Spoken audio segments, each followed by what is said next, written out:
Halo sahabat NA semuanya. Insya Allah hari ini kita ketemu lagi di channel YouTube-nya RS Nur Hidayah Bantul. Nah, jangan lupa dulu ya subscribe, like, share, dan komen. Jangan lupa kalau sahabat NA pengen ada informasi tentang membutuhkan informasi kesehatan, boleh tuh nanti komen di bawah mau minta atau membutuhkan informasi dan edukasi tentang apa, nanti insya Allah kami akan bantu. Itu ya, baik. Alhamdulillah, seperti beberapa podcast yang sebelumnya, kita masih di konten namanya Tanya Dokter. Dan hari ini kita kedatangan tamu yang spesial, luar biasa. Di tengah kesibukannya yang luar biasa, Alhamdulillah akhirnya bisa mendatangkan tamu yang satu ini. Nah, kita sambut ya, beliau adalah Dr. Sagiran, spesialis bedah, konsulen kepala leher, magister kesehatan. Selamat datang Abah di YouTube channelnya RS Nur Hidayah Bantul. Assalamualaikum warahmatullahi wabarakatuh. Ya, terima kasih Abah sudah menyempatkan waktunya, Abah. Mangga. Iya, gini Bang, sebelumnya saya pengen memperkenalkan dulu karena mungkin sahabat Anda banyak yang belum tahu, kami sebagai karyawan Rumah Sakit Nur Hidayah ini manggil Dokter Sagiran bukan dokter ya, tapi sudah Abah gitu ya. Inilah perbedaannya gitu. Dan beliau adalah dokter spesialis bedah di Rumah Sakit Nur Hidayah. Jadwalnya jangan lupa ya, kalau yang sahabat Ena pengen konsultasi kemudian periksa ke Dokter Sagiran nih, di bawah ini jadwal Dokter Sagiran ya. Dan beliau juga adalah owner dari Rumah Sakit Nur Hidayah. Sekali lagi selamat datang Abah di YouTube channel Rumah Sakit Nur Hidayah. Baik Abah, ini YouTube channelnya Rumah Sakit Nur Hidayah Bantul. Nama kontennya adalah Tanya Dokter. Sehingga kami mendatangkan Abah ini pengen membahas tentang penyakit yang banyak ditemukan di Indonesia mungkin, atau bahkan diderita oleh beberapa masyarakat Indonesia, yaitu tentang usus buntu, atau bahasa medisnya appendiktomi ya Mbak ya? Appendicitis. Oh, appendicitis. Nah, itu bahasa medisnya. Jadi hari ini kita mau membahas tentang usus buntu aja ya Mbak ya, biar masyarakat awam lebih mengenal. Nah, sebenarnya Mbak, sebelum kita masuk bagaimana cara pengobatan dan sebagainya, usus buntu itu sebenarnya apa sih Mbak? Mungkin bisa dijelaskan kepada kami orang awam untuk kemudian bisa mengantisipasi nih, jangan sampai saya atau kami terkena usus buntu. Apa Mbak? Monggo. Bismillahirrahmanirrahim. Selamat kepada tim RSNH TV. Terima kasih Mbak. Luar biasa dengan podcastnya juga, dengan produk-produk yang kekinian ya. Insya Allah Mbak, insya Allah. Baik, sahabat NH, kesempatan ini tidak saya sia-siakan, mengingat usus buntu itu kasus yang mungkin setiap hari kita itu operasi gitu. Bayangkan kalau satu rumah sakit, satu operasi di Bantul itu ada 14 rumah sakit, berarti yang 14 ya Pak. Di Jogja ada 75. Makanya ayo kita semua jaga supaya jangan sampai terkena yang namanya usus buntu. Appendicitis, appendix itu artinya tambahan. Jadi usus besar kita itu ada tambahannya begini, kayak gini bentuknya. Misalnya ini usus besar gitu, terus ini ada tambahannya. Kayak tumbuh gitu kah Bah? Dan tumbuh, jadi namanya ya memang menggelantung begini. Makanya bahasa Indonesianya dulu sebetulnya namanya ini umbai cacing, karena memang bentuknya seperti cacing. Nah, ini sering mengalami sumbatan. Kalau terjadi sumbatan maka meradang. Kalau meradang terjadilah yang namanya appendicitis. Kenapa tersumbat? Kenapa meradang? Ya itulah biasanya diakibatkan oleh pencernaan kita yang tidak sempurna. Ya, orang makan nggak teratur, atau orang bangunnya tidak sempurna, atau berganti-ganti makanan yang ya intinya itu tadi pencernaan menjadi tidak sempurna.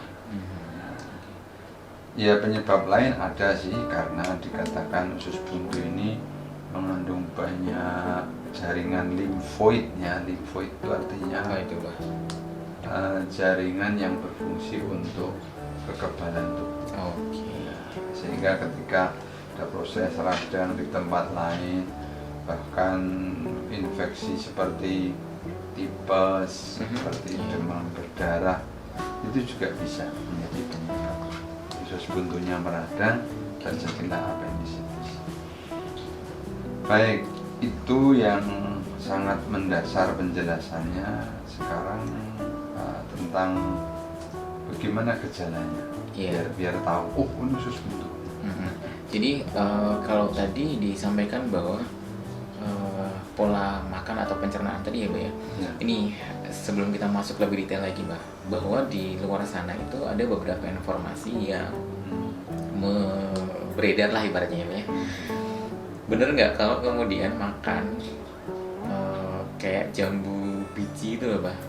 Nah kemudian itu mengakibatkan usus buntu. Nah ini yang perlu diluruskan ya, karena kita sudah hadir dokter spesialis bedah, tentunya hal kayak gini ini kan informasi yang beredar di luar sana itu seperti itu. Nah apakah ini benar atau tidak?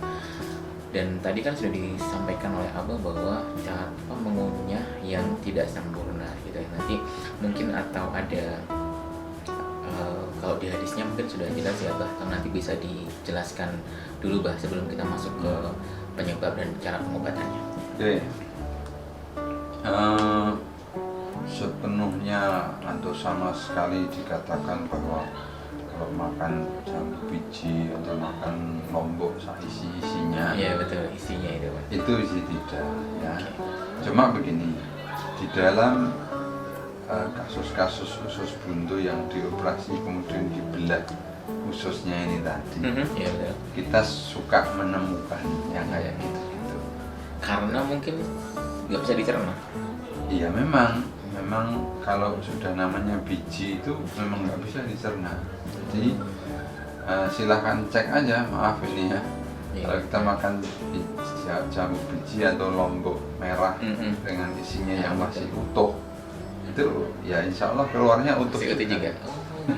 Memang sulit dicerna ya. Kita tidak bisa sesempurna maaf ya, sapi atau kambing mungkin dalam mencerna yang makanan yang kita. Makanya kalau kita ya mestinya yang lebih lunak dari itu ya, daunan ya. Tangkai-tangkainya pun kadang-kadang itu tidak bisa sempurna untuk bisa dicerna. Ya apa sih? Ya wajar aja lah. Iya, ya, kita tidak usah ekstrim-ekstriman ya. Sekarang kan ada yang ekstrim makan sapi level 15 Bah paling tinggi sekarang. Jadi misalnya seperti itu. Ya biasa, kecuali memang udah dimasak seperti itu ya. Kalau utuh itu ada masalah. Oke, itu. Dan ini Bah, kalau tadi kan memang sudah disampaikan, kalau gejalanya Bah, gejala awal orang mengalami usus buntu, orang awam loh Bah, gitu. Kalau secara medis nanti juga bisa minta tolong disampaikan secara awam gejala penyakit usus buntu ini apa Bang? Oke. Yang nomor 1 nyeri perut. Nyeri perut di sebelah mana atau? Prosesnya begini. Yang sering terjadi overlapping ya dengan penyakit nyeri perut yang lain. Nyeri perut yang paling sering itu kan adalah sakit emah. Iya betul. Usus buntu pun sering diawali dari orang seperti terkena emah, yakni di ulu hati. Nah, dalam waktu 2-3 hari nyeri tidak hilang, diobat emah nggak hilang, terus berpindah ke kanan bawah. Perut kanan bawah. Iya. Oke. Di pusar di bawahnya sebelah kanan. Itu yang dirasakan apa Bah? Melilitkah atau ya keruak atau gimana gitu? Pokoknya dia terasa sakit di situ. Apalagi ditekan tambah sakit. Oh, itu secara Jadi kalau sudah namanya mah biasanya orang hafal kok. Betul. Orang sakit mah itu juga kayak kacang goreng, obat mah itu kan banyak sekali laku gitu ya. Nah, udah makan obat mah, minum obat mah nggak sembuh, malah nyerinya berpindah, istilahnya begitu. Ya, jadi memang ada istilah migrated pain. Nah, jadi Nyeri. migrated pain, jadi nyeri yang berpindah. Oh, yang berpindah. Oh iya. Nah, Migrasi berpindahnya itu, dari ulu hati dari ulu hati ke kanan kanan bawah. bawah. Oh, udah ini sudah seperti itu. Ada sebentar. Itu. Itu secara awam ya, tapi kalau untuk penegakan diagnosanya, Bang? Nanti mesti dokter akan memeriksa. Jadi ada singkatannya sih, singkatannya ALVA. Apa itu? D, Aduh. ya, alfa radu. Ada singkatannya. Iya. Apa itu? Jadi abdominal pain tadi. Oh itu, iya, ya. betul. Terus nanti biasanya diperiksa laboran. Oh iya, cek. Jadi angka leukositnya. Oh, angka leukosit ya, berarti angka leukosit bisa menunjukkan Ya, orang ini. lebih 10.000. Wah, ini mendukung. Oh iya, berarti. Bahkan ini bisa diskor. Hmm. Kalau ada nyeri yang seperti tadi dapat skor 2. Betul. Leukositnya lebih 10.000 dapat lagi skor 2, Lagi. 4. Oke. Gitu. Nah, nanti faradonya ini ini vomiting, dia biasanya muntah. Oh iya, oke. Mual muntah. Betul, muntah. Ya, terus ini abdominal sign yang lain, jadi ada nyeri ditekan gitu, nanti digerak-gerakkan kakinya. Oh iya. Ya, terus ada rebound tenderness fenomen. Rebound itu nanti lucu itu, ditekannya sebelah kiri, Hah? nggak nyeri kok, begitu Betul. dilepas tahu gitu. Oh iya. Iya, itu ada seperti itu. Wah, ini nambah skor lagi. Oh iya, betul. Satu. Betul. Nah, Sing- itu terus biasanya dia juga mengalami panas. Oh, sampai demam juga. Degrees of Celsiusnya naik. Biasanya 37,5 Iya. lebih. Oh, udah. Kita normal kan Ya 37. Ya 36 ya. 36. Umumnya 36 36 sekian. ya. 36 dia sudah 37,5. 37,5 lebih. Ya. Nah, skor satu lagi. Terus nanti di sel darah putihnya tadi dilihat jenisnya, ada satu jenis yang meningkat namanya neutrofil. Ini semua mengumpulkan skor. Betul. Kalau ini skornya kalau penuh 10, Oh, 10. dokter mesti akan memeriksa nanti. Dan sudah jelas itu nanti tegak diagnosanya. Iya, 7 dari 10 sudah tegak. Oh, 7 dari 10 sudah tegak ya. Oke. 7 dari 10 sudah tegak. Kalau udah ketemu 7, udah bilang udahlah ini dioperasi aja. Karena usus buntu itu memang penanganannya ke arah operasi. Ya, baik. Sebelum masuk ke penanganannya, Bang. Berarti kan tadi secara refresh dulu, Bang. Secara umum kalau tadi yang apa, Bang? Alvarado itu kan mungkin dari sisi medisnya. Nah, sebagai orang masyarakat umum kan sebenarnya juga bisa mendeteksi awal sejak dini kalau dia nyeri perut bawah kanan.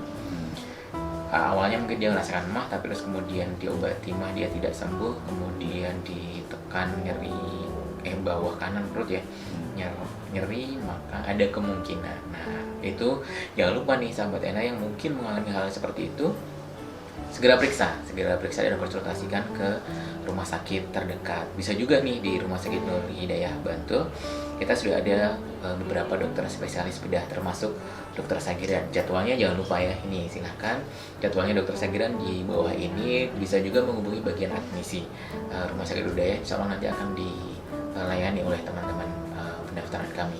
Baik, Bah,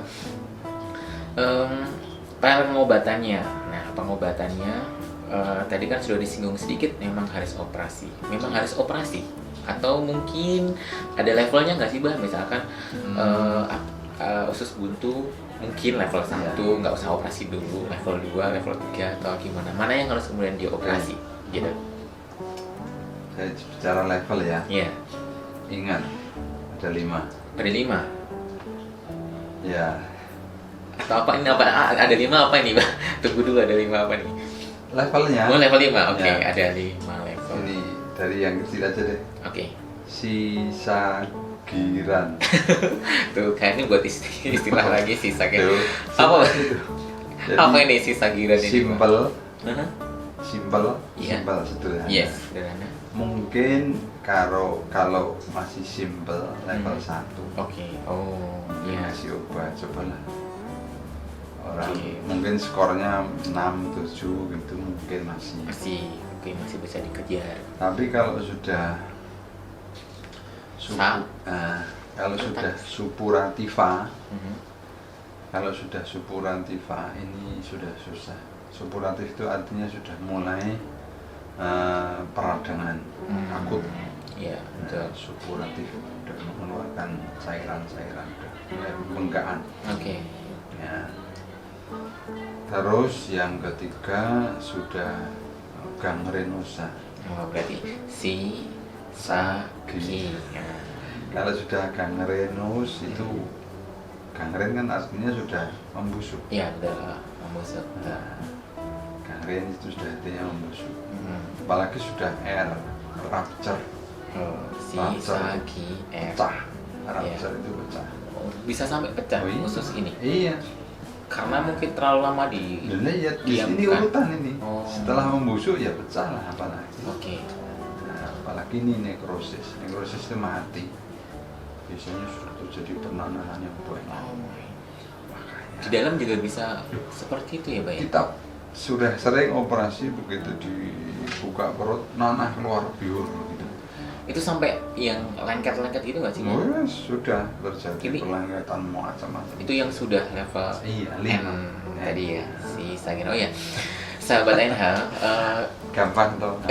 Abah ini memang selalu membuat istilah-istilah dengan menggunakan namanya gitu. Jadi ada SKL, Sehat Kayak Rasul ya. Udah ada bukunya tuh, jangan lupa ya. Silahkan beli. Nanti pesan buku bisa di sini ya. Silahkan dihubungi. Nanti ada tempat pesan bukunya. Silahkan. SGR, Sehat Kayak Rasul. Nah ini si Sakiran ada lagi nih istilah untuk buntu. khusus buntu. Iya benar juga sih. Memudahkan untuk mengingat ya, Pak ya. Dari level ini Mas Mhm. Kun, saya bisa seperti maaf loh ya, bisa seperti dukun. Kenapa? Pasien masuk ke UGD, Mhm. baru masuk tuh. Iya betul. Saya tahu, oh ini usus buntu grade 4 gitu. Iya. Kenapa? Lihatnya dari mana? Biasanya dia jalannya udah begini, Oh, megang nih. iya, benar. Udah bungkuk-bungkuk megang kanan atas, kanan Bawah. bawah. Oh, Wah, sudah. sudah ya, sudah terlihat jelas ya. Ya. Jadi Iya. udah ketemu penyakitnya. Hmm. Langsung tanda tangan operasi. Nah, selesai we. Terus pengobatan berarti kan operasi ya. Nah, Baik. Ya, Kalau kok- satu Heeh. mungkin bisa kasih obat. Obat. Coba kalau mereda harus ya, nunggu berapa boleh. lama? Nah, kan Mungkin biasanya kan 2-3 hari kan. 2-3 hari. Oke. Berarti kalau yang simpel tadi Simple. artinya dia masih kasih obat terlebih dahulu, tunggu sekitar 2-3 hari. Kalau tidak reda atau tidak Ya, mengalami berarti perubahan naik grade. berarti dia sudah Iya, level berikutnya naik ya. grade. Oh, oke. Nah, soal operasi nih, Bang. Berarti kan dia harus operasi, Iya. kemudian harus dibedah, Iya. ya kan? Untuk kalau pembedahannya kan ya sebenarnya sama saja ya sebenarnya. Tapi untuk di zaman sekarang, Bang, ada nggak sih sebenarnya untuk proses pembedahan atau operasi usus buntu ini menggunakan alat-alat yang mungkin ya lebih modern atau lebih canggih gitu?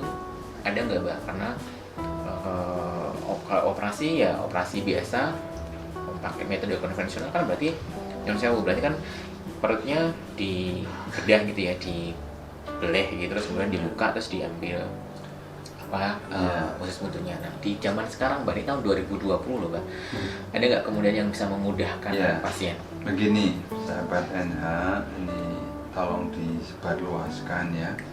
Untuk zaman ini, semua operasi di daerah perut untuk kasus apapun, saya sangat menyarankan lakukan pembedahan dengan alat canggih yang namanya laparoskopi. Di laparoskopi itu hanya menggunakan alat yang besarnya sepulpen ya mas. Ini oke, hanya segini. Masuk ada kamera terus nanti dilihat di sini, udah kita kerja. Ya, potong, lem, selesai darah dibersihkan, ada nanahnya dibersihkan, terus potongannya diambil keluar. Udah. Jadi lubangnya segitu, hanya jahitannya 1, 2, 3. Artinya 3 titik itu dijahit semua. Oke, Sangat sederhana. baik. Itu kan yang ada. Sekarang memang sudah ada alat laparoskopi ya. Berarti kan dia perbedaannya dulu ya. Perbedaannya dulu antara bedah yang biasa, atau boleh nggak sih disebut konvensional? Ya, memang konvensional. Oke. Takut salah sebut, Mbak. Jadi pembedahan yang konvensional, perbedaannya dengan menggunakan bedah laparoskopi. Ya, apa itu, Mbak? Jadi begini, zaman dulu memang operasi itu membuka perut ya. Jadi seberapa dia butuh ya dibuka. Yang bahkan bisa ya itu ulu hati sampai ke kandung kencing itu seberapa sepanjang ya? itu jika memang dibutuhkan harus dibedah. Apalagi yang grade 5 ini tadi ya mungkin kalau 1, 2 mungkin masih bisa kecil di samping, tapi kalau sudah yang ini biasanya butuh yang lebar seperti itu. Nah, kalau sekali orang itu sudah pernah dibuka perutnya, sangat besar kemungkinan di kemudian hari dia akan mengalami perlengketan usus satu dengan yang lain gara-gara usus yang terpapar oleh benda asing, oleh dunia luar. Namanya adesi atau perlengketan. Nah, itu resiko itu tidak bisa dihindari. Nah, kita juga sering mendapatkan pasien biasanya gangguannya dia kembung, nggak bisa kentut, nggak bisa buang air besar. Setelah diperiksa, ini ada bekas operasi.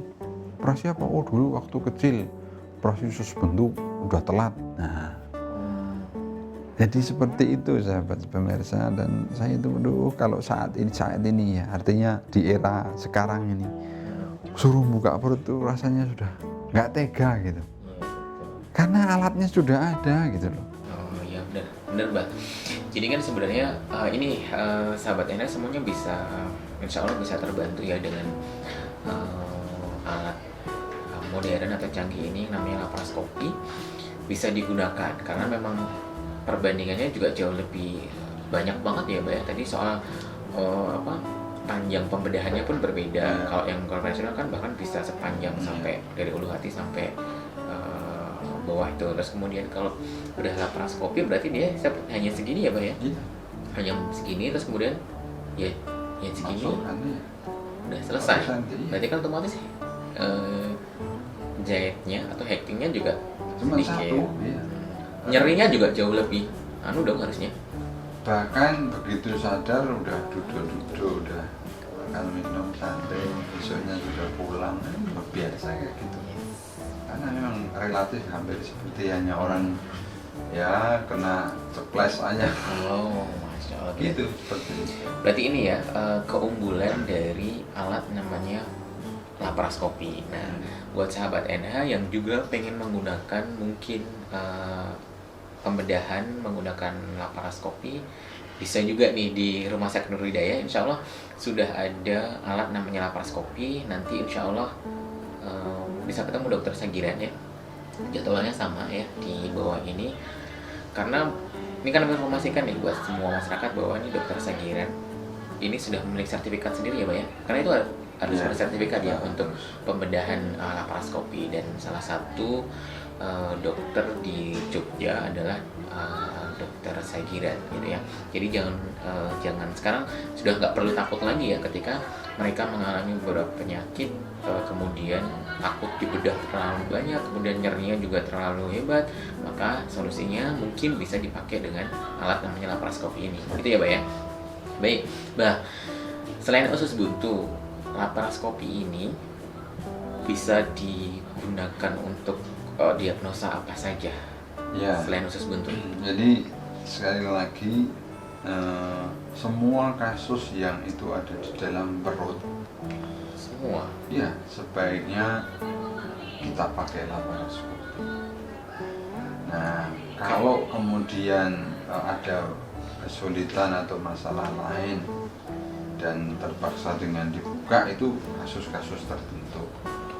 Nah, selain usus buntu, yang paling banyak dan sangat dianjurkan adalah pengangkatan batu empedu Oke. atau kolelititis, Oke. kolelitiasis. Itu juga bisa dibayangkan kalau tidak pakai laparoskopi, ya pembedahannya seperti yang tadi digambarkan. Yang panjang itu ya. Ya. Nah, hal yang lain perlu dipahami adalah misalnya ini kembali ke kasus usus buntu. Jadi di kanan bawah itu ada setidaknya 5 organ penting yang kadang-kadang gejalanya mirip seperti usus buntu. Nah, yang paling sering membersamai ya perlengketan usus itu sendiri. Iya, benar-benar. Terus organ-organ kewanitaan, misalnya kista, misalnya pernanahan saluran telur, kemudian puntiran dari indung telur, atau bahkan kista dari indung telur yang pecah. Nah, kayak gitu-gitu dengan laparoskopi juga bisa diselesaikan. Bisa. Iya, bahkan pernah kita mengalami ada, maaf ini, seorang wanita yang hamil di luar kandungan. Ya, Oh iya. iya, itu gejalanya ya seperti usus buntu karena nyerinya ya ada di situ. Ternyata, loh, ini kehamilan di luar kandungan. Ya kita bisa selesaikan. Tentu pada saat yang demikian kita panggil dokter ahli kandungan untuk melihat, oh ya betul itu kandungannya itu perdarahan, berarti perdarahannya diatasi, terus produk-produk kandungan di luar rahim itu diangkat. Jadi Masya Allah ya, kita punya alat yang demikian canggih, kalau tidak dimanfaatkan kemudian harus dibedah sepanjang. Ya cukup ngeri juga ya Pak, kalau kemudian anak-anak ya. Kalau anak-anak kan jauh jauh kan perutnya juga masih segitu Ya, gitu. Kemudian kalau dia harus dibedah sepanjang itu kan baik. Ya. Dan inilah kemudahannya yang namanya bedah laparoskopi. Bahkan sekali lagi di Rumah Sakit Nurhidayah insya Allah sudah bisa melayani bedah laparoskopi nanti dengan dokter Segiran untuk proses pembedahannya. Bahkan mungkin oh iya Bah, kami sampaikan ya ini untuk di Rumah Sakit Nurhidayah ini kita juga sudah ada layanan pembedahan laparoskopi dari masyarakat di seluruh Indonesia. Jadi ini buat seluruh warga Indonesia, mungkin dari luar kota, dari Surabaya, dari Jakarta, dari Bandung, dari manapun, dari Medan, dari manapun lah ya. Mau operasi dengan menggunakan laparoskopi bisa di Rumah Sakit Nurhidayah. Mungkin tarifnya masih oke lah ya, tarifnya bisa kompetitif, bahkan nanti bisa sambil jalan-jalan gitu, jadi nanti bisa traveling. Jadi setelah operasi sambil jalan-jalan traveling kita bisa memberikan layanan itu. Nah nanti untuk informasi penggunaan laparoskopi atau operasi tentang laparoskopi silahkan hubungi nomor ini ya, insya Allah akan ini fast respon, jadi nanti insya Allah akan segera dibalas oleh adminnya laparoskopi. Baik, terima kasih Abah. Oke. Sebelum kita tutup, kasih closing statement atau salam sehat buat seluruh masyarakat Indonesia, pesannya dari seorang dokter Segiran. Ya, terima kasih. Sahabat NH, tubuh kita ini adalah amanah. Ya, betul. Menjaga kesehatan itu bernilai ibadah. Ya, terima kasih. Terima kasih Abah yang sudah hadir. Oh ya, nih sebelum terakhir juga jangan lupa Abah. Oh ya, sahabat NH, ini Abah kan sudah punya YouTube channel ya. Jangan lupa nih, silahkan like juga, subscribe juga YouTube channelnya Dokter Sagiran nih, Dokter Sagiran Official di bawah ini. Nah sekarang saya sudah promo nih di YouTube channelnya Rumah Sakit Dr. Sagidan. Abah promoin YouTube channel saya, ya kan, Rumah Sakit. Subscribernya Dr. Sagidan kan sudah banyak. Suruh subscribe ke Rumah Sakit Nur Hidayah, Abah. Sahabat, pokoknya NH makin top ya. Amin, amin. Sudah punya YouTube channelnya juga ya, Rumah Sakit Nur Hidayah ya. Silahkan BPJS ya, bayar pakai jempol saja.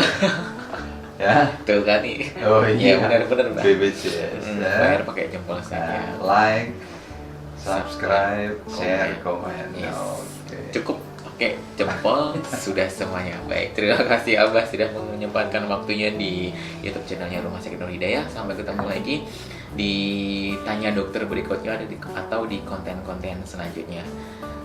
Mohon pamit. Assalamualaikum warahmatullahi wabarakatuh. Waalaikumsalam warahmatullahi